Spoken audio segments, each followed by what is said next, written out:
আসসালামু আলাইকুম। এই যে আমি পটল দিয়ে আলু দিয়ে এই রুই মাছ দিয়ে রান্না করবো। মাছটাকে ভালো করে লবণ মাখিয়ে ধুয়ে নিব। তাকে আমি ভাইজা রান্না করবো, তাই হলুদ আর লবণ মাখিয়ে নিচ্ছি। এই যে মাছটা ভাইজা নিলাম, এই যে মশলাটা কষিয়ে নিলাম। এখন আমি পটলগুলো দিয়ে দিব।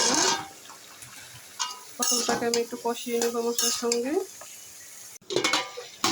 এই যে তরকারিটা কষানো হয়ে গেছে, আমি এখন ঝোল দিয়ে দিব। আমি একে একে মাছগুলো দিয়ে দিব।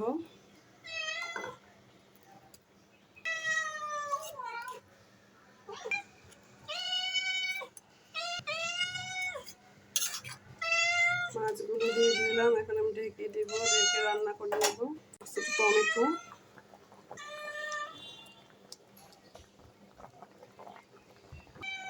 চামচ দিয়ে দিলাম ধনিয়া পাতা। এইটা হয়ে গেল আমার তরকারিটা। এখন আমি নামিয়ে নেব চুলা থেকে। রুই মাছ, টমেটো, আলু এবং পটল দিয়ে সুন্দর একটা তরকারি রান্না করেছি। খেতে অনেক টেস্ট হয়েছে।